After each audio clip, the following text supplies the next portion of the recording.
Good evening, America's one and everyone. Welcome to your online daily devotion evening session, series of wisdom for godly living, number 197. Oh, tsak, magugustuhan to ninyo. Hello, Sister Connie Suba and 16 others. Sister Millie Reyes, Sister Lee Nabrosas Kadangan, kumusta po kayo? Sister Cheryl or Suwa, good afternoon, good evening. Brother CJ Turon, Sister Lot Cambiao, Kiambao, Sister Army Vidal, Paras, kumusta kayo ni Asher at ni Brother Chris, Sister Angie, Sister Alice Nonan, Sister Beta Varmilia, kumusta na kayo dyan? Sister Lisa Castada, hello Sister Evelyn Gumilia, kumusta kayo dyan sa Hamilton? Oh, Sister Bliss Razonable. At sino pa? Sister Marilyn Luna. Hello po. Wala rin ng gitara. Okay. Praise the Lord. Kami ni Pastor Rose, nag-aaral kami ngayon.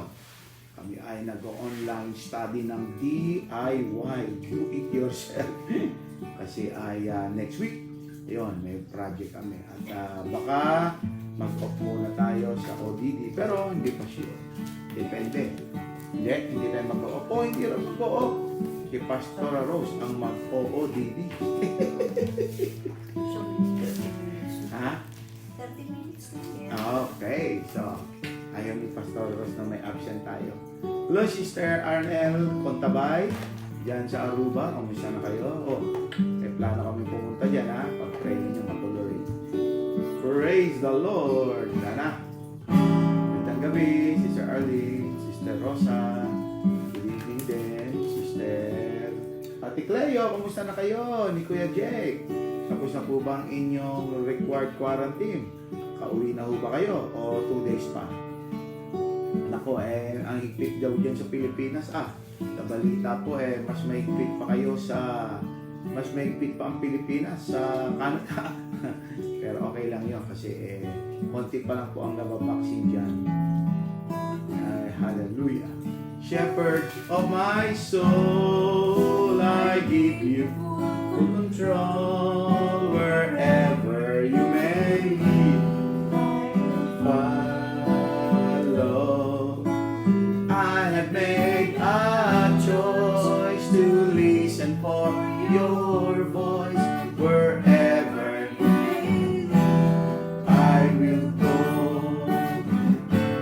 Be it in a quiet pasture or by a gentle stream.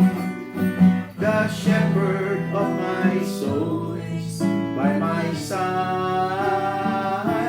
Should I face a mighty mountain or a valley dark and deep,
worship you in a simple way through our online daily devotion. Simple way to study your word, to pray. So Lord, we pray, bless someone today, heal someone today, save someone today, heal someone today, enlighten someone today, teach someone today, the wisdom for godly living. In Jesus' name, amen and amen. Amen. Praise the Lord. So, maganda yan. Maganda tong topic. Pakinggan niyo po. Proverbs chapter 20 verse 16. Nako, magaling to eh. Basahin natin. Take his garment that is surety for a stranger, and take a pledge of him for a strange woman. Sa Amplified, yung Pastor Rose na gamit. The judge tells the creditor, take the helmet of one who is security for a stranger, and hold him in pledge when he is in security for foreigners. Yun daw ang tamang translation sa halip na strange woman ay foreigners. Sa NIV, take the garment of one who puts up security for strangers. Hold it in pledge if he does it for a wayward woman. Ayan. So, ano kaya ito? This wisdom is about lending or about, regarding those. Yung patungkol po ito sa pagpapautang o pagpapahiram. Yan. Importante ito, lalo na sa mga abroad. Tingnan nyo pong mabuti. So again, the description of Proverbs chapter 20 is about a wisdom for developing temperament. Paano tayo nga magiging mapagpigil sa sarili. Ayaw kasi ng Diyos na tayo ay nagkakasala. When we lost our patience, of course, we sin. No po, we sin. So, three things that are important here. Yung surety, word surety, pledge, and stranger. So, yung surety, according to Merriam-Webster Dictionary, refers to the synonyms of bond, contract, deal, or as a guarantor. Yung pledge na naman is almost the same. It's security or guarantee.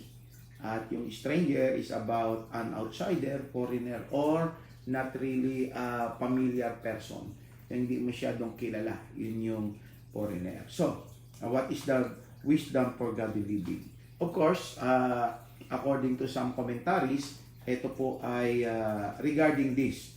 The take the garment is part of God's command in Exodus chapter 22, verse 26 to verse 27. But if someone is borrowing you something, and he put as a deposit his garment, then you take it, but before the evening, you return the deposit or the garment, because that person has only that garment to warm his body when he sleep for the night. So, pero dito po sa Proverbs chapter 20, verse 16, iniba itong utos sa Exodus. Kasi nga po, medyo may problema sa karakter itong nanggagarantor at saka itong nagpipledge. Kaya ang sabi rito ay, take the garment. Kunin mo, wag mong isole. So, wag mo daw isole. Doon sa naggagarantor. Yung pong garment is the deposit. So, ito po ang wisdom for godly living.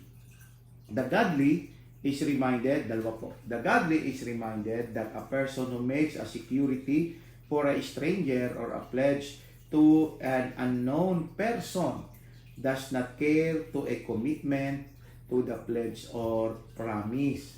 So yun daw pong nangangako ng sagot niya.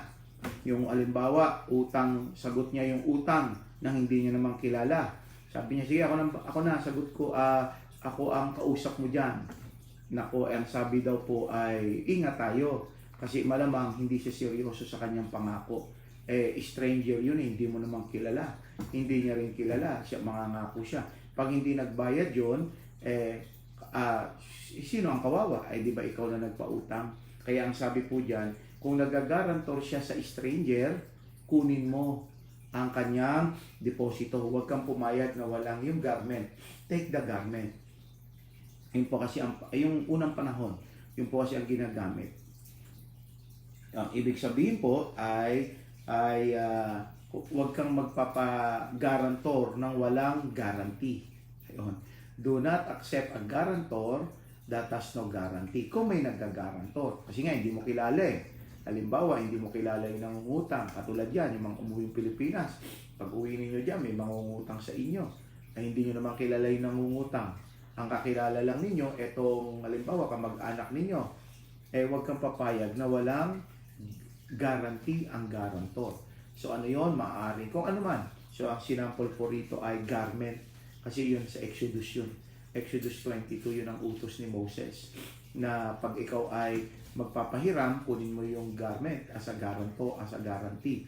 Pero isoli mo pagka magdamag na. Ang ibig lang sabihin, pag kailangan niya, ibalik mo yung kanyang iginaranti. Pero pag stranger, ito po yung sinasabi, ang wisdom po ay pag stranger, huwag kang pumayag na walang deposit in a way. Kasi malamang that is a bad credit risk. Hindi magandang pagpapahiram. Ang papahiramin mo, hindi mo kilala. Tapos ang guarantor, laway. Pagka yan ay hindi nagbayad, wala ka ng habol. Kasi at yan po ay nangyayari po doon sa ilan. So, ibig sabihin lang po ay, na pangalawa, the godly is reminded to be careful in lending to someone whom they don't know. And the guarantor has no guarantee.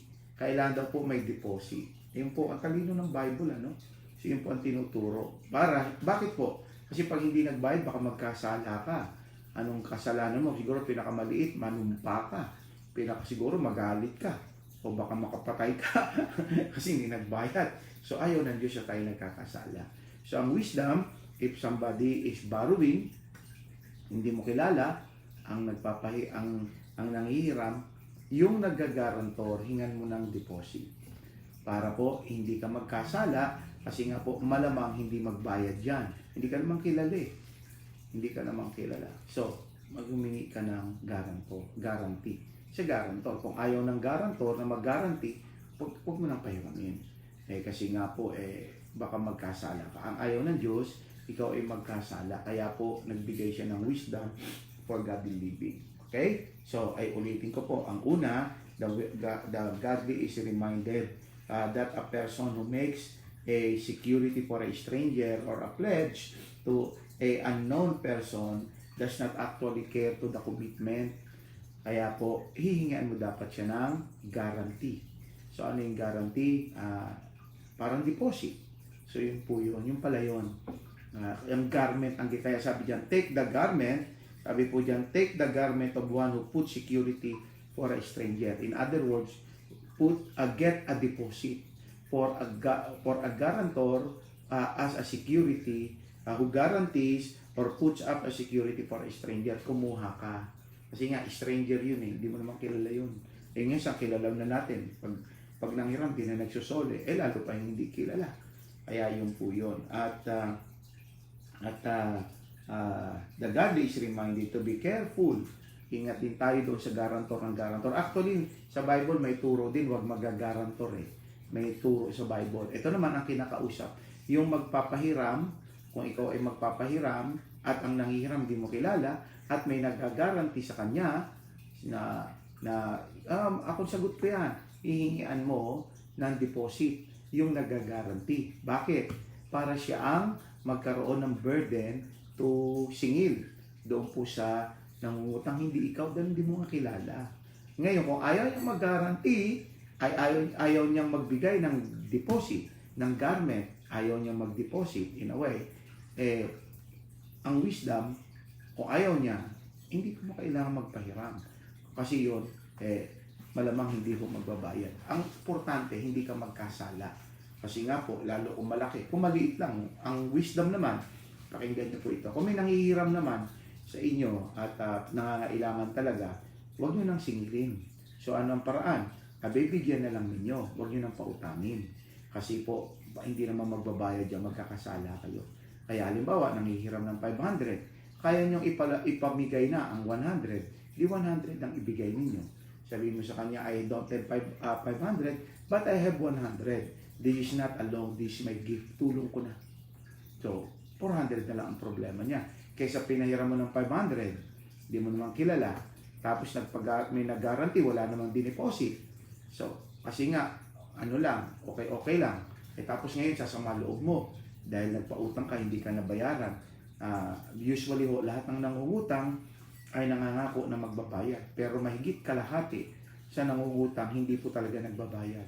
Galit pa yan. Hindi po ba nga sa may kasabihan, kapag nangungutang, malaanghel. Pero kapag siningil mo la, malahel na. Malahel. Malaimper na ang pakikipag-usap sa inyo. Kaya po, para hindi kayo magkasala, yun po ang wisdom. So, pag may nag-guarantee, hingan nyo ng deposit, yung garment. Yun po yun sa Bible. A symbol of deposit po yun. Para siya po ang may burden, paano sisingilin niya yung hindi nyo naman kakilala na nangungutang sa inyo. Ngunit, kung sa inyo pong palagay ay hindi naman nakailangan yung deposit, nasa inyo yon. Ang wisdom po ang tinuturo nitong Bible para po hindi tayo magkasala. At kung ako po naman kayo at may nanghihiram, hindi ko kakilala, ay huwag ko na lang pahiramin. Bigyan ko na lang. Kasi mahirap maningil. Napakahirap maningil lalo kung hindi mo kakilala. Yung ang kakilala, ang hirap ng singilin lalo pa yung hindi kakilala. So, ulitin ko po, yun po yung wisdom na tinuturo. Pag kami nanghihiram na hindi mo kakilala at may gumagaranti, hingan mo ng deposit yung guarantor. Hingan mo ng deposit, yun yung garment. Hingaan mo siya. Halimbawa, may kita mong relo niya. O kung gusto mong pahiramin ko yan, hindi ko naman siya kilala, yung relo mo ang deposit. Magkano ba hinihiram? Magkano ba yung relo? Ay dapat close naman. Match naman. So, yun po yung wisdom. Para hindi ka magkasala. Kasi po ang pagkakasala ay yung ikaw ay sasamaan loob. Ikaw ay, syempre, di kasi nagbinabayaran. Ikaw yung magkaibigan, mag-aaway pa kayo. Yung nagagarantor. Ngayon, kung may deposit siya, hindi mo na problema yon. Kasi nga, para maibalik mo yung kanyang dineposit, kailangan ibalik yung nahiram sa iyo. Kung ganon ang magiging kasunduan. Ngayon po, kung ayaw nyo mahabang usapin, katulad po ng madalas gawa namin kapag may lumalapit at kaya namin, so sa halip na utang, hindi na lang po namin pinapautang. Kaya wala po kaming pautang. Meron po kaming pabigay kasi po, yun ang mas madali. Pero hindi po yung kung magkano hinihingi. Halimbawa po, may lumapit na humihingi ng 500, humihiram ng 500. Aba, mabigat yung 500. So, baka pag yun ay hindi binayaran, magkaroon kami ng problemang mag-asawa. So, ang the best na lang, mag-uusap kami at mag-uusap kami magkano ba yung kaya natin itulong, tulong na lang. So, kung kaya mo ng 100, halimbawa may 100 sa wallet, ibigay na lang. Huwag na pahiram. Kasi pinakamahirap sa buhay po ang maningil. Kaya nga po, di ba, may credit bureau. May credit bureau, yan yung naniningil. Hindi ka hihintuan yan. Tumataas ang tubo. Kaya po, ayun yung wisdom. So, ano ngayon ang ating prayer? Pagkaroon tayo ng wisdom kapag may lumalapit sa atin. Tayo po mga abroad. Hindi porket abroad, marami tayong pera. Alam din nyo yan. Kaya po, ingat po tayo. Kasi nga po, minsan, nabibiktima tayo. Di ba may nabibiktima ng budol-budol? Meron naman pong nabibiktima ng suhul-suhul. Yung inuuto ka, ikaw ay magbibigay naman, sabi magbabayad, tapos para walang masabi sa iyo hindi maganda, papayag ka, pagkatapos ikaw yung namumutla, ikaw yung hindi makatulog, samantalang yung pinahiram mo, ang layo na ng narating, na hindi ka na maalala, tinatawanan ka sa likuran. Kaya po ang tinuturo po ng Bible, para wag kang umabot sa ganon, ay humingi ka ng deposito doon sa nagagarantor. At ang turo naman ng Bible, kung maaari, huwag kang mag-garantor. Yung po ang turo actually ng Bible, huwag kang mag-garantor. Pero ito kasi ang kinakausap dito, yung nagpapahiram sa hindi kakilala. So ang iyong gawin, humingi ka ng deposit doon sa nagagarantor. Sabi mo sa kanya, akin na, pirmahan, ito ka na, akin na yung relo mo, o sasakyan mo, yan ang deposito, hanggang hindi nagbabayad, hindi mo makukuha. So, anong gagawin ng nagagarantor? Malamang hindi. Sabi, hindi, wag na lang. Ngayon, sabi mo na lang doon, okay, ganito na lang. Bigyan na lang kita. Ito na lang, tulong ko, hindi ito utang. So, wala kang kasalanan, hindi ka umindi, at hindi ka rin nalagay sa alanganin. Iwas kasalanan. Amen? Okay ba yon? Galing mo ng Bible, ano? So, pati pagpapautang, at pagpapahiram, kanyang binibigyan tayo ng wisdom. Again po, kapag kayo ay nagpahiram, mas mabuti at kung may nagagarantor, humingi ng deposito. Pero mas the best, sa halip na kayo magpautang, bigyan nyo na lang. Kung hindi nyo kaya yung buong hinihiram, bigyan nyo ng bahagi. Ulitin ko, nanghiram ng 500. So, hindi nyo kayang ilibre yun dahil mabigat yung 500. Sino ba ang kamag-anak natin na bigyan natin ng 500? Baka wala. Baka mabilang sa daliri kung meron. Pero baka 100 pwede mo nang iparaya kung nangangailangan talaga. Sabi mo sa kanya, itong 100, hindi utang yan. Tulong ko yan. So, sa iba ka na lang lumapit. Kasi hindi ako nagpapautang. Dahil mahirap maningil. Kakasala lang tayo sa paniningil. Amen? Yun po ang wisdom. Napakatalino ho ng Holy Spirit. Pero kung talagang ikaw naman ay may kakayahan at gusto mong magpahiram, ang sinabi ng Bible, kumuha ka ng garantor, hingan mo siya ng garantor, at yung garantor, hingan mo ng deposit. Yun po ang turo ng Bible. Para hindi ikaw ang mamroblema sa paniningil. Yung nag-garantor. Bakit? Hindi yung mababawi yung kanyang dineposit, hindi mo. Kaya ikaw relax ka. Yun po, yung kung talagang yun ang gusto mong gawin. Pero ako po, mas madalas, ulit-ulitin ko, mabuti pa, huwag ka na lang magpautang. Magbigay ka na lang. Mas payapa buhay mo. Kasi nga, ang nangungutang, madalas, hindi talaga nagbabayad. So, ganun po yun. Lalo kung tao-tao. Marami na pong magkakaibigan na sinira niyan. Kaya po, iwasan na lang natin para masaya buhay. Shepherd of my soul, I give you full control. Wherever I will follow, I have made a choice to listen for your voice. Wherever you may be, I will go. Let's pray. Heavenly Father, thank you very much for reminding us wisdom, especially Lord in lending or in what you call that? In pagpapahiram, pagpapautang. Help us, O Lord God, not to be a victim of good words of others, but if we really need to lend to someone, may, Lord, as you're teaching us, let the guarantor make a deposit so that the burden for the borrowed, for the thing borrowed is not on us, but on the guarantor. But help us also, if possible, rather than lending, we just give it because you know how to bless us. And by it, you will be glorified and you will be honored. In the name of Jesus. Lord, continue to bless my online daily devotion partners and friends. May this wisdom grant them the ability to be smart, to be wise, for godly living. In Jesus Christ's name. Until you return, may you find us all walking according to your will of godly living for us. And while waiting for your coming, protect us, Lord, from all harm, especially from COVID-19. Protect us, O Lord, even from accident and from sin. Lord, provide for all the things that we need, including healing for those who are sick. Lord, provide healing. Provide faith so that they can believe you are the healer.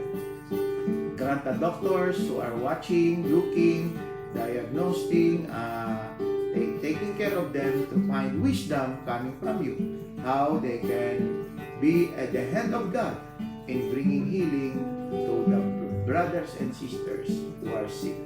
And Lord, thank you for your presence that always lead us, guide us, and gives us wisdom for godly living. In Jesus Christ's name, continue, Lord, to bless Israel, bless the Philippines, bless Canada, bless Aruba, and bless the nations of the world, and especially bless my online daily devotion partners and friends. In Jesus' name. Be it in a quiet pasture or by a gentle stream, the shepherd of my soul is by my side. Should I face a mighty mountain or a valley dark and deep, the shepherd, my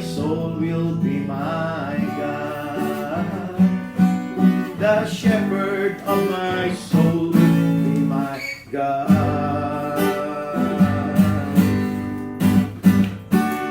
Amen and amen.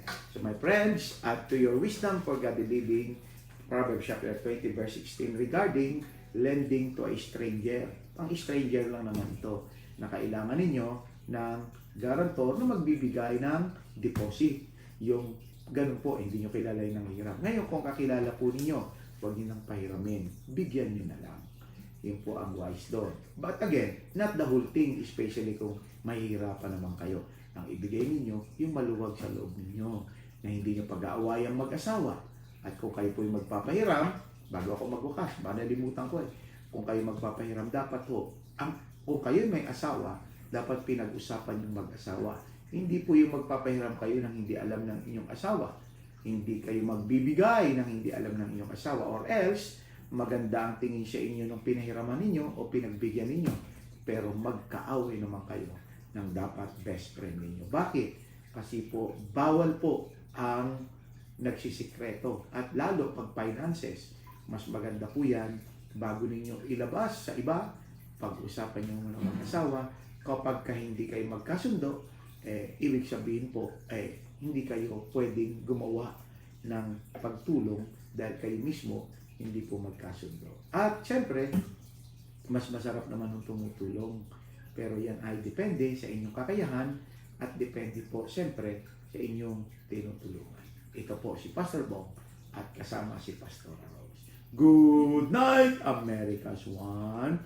Good day, Philippines. And God bless everyone. If the Lord will tarry, see you again in the next 12 hours. If not, see you there in the clouds to meet the Lord in the air. You take care because Jesus cares. Salamat pong muli sa inyong pagsama sa ating pong online daily devotion. At nawa po, you apply the wisdom so that you will remain godly in your walk with the Lord. Salamat po ng marami. Bye-bye po. God bless. Oops.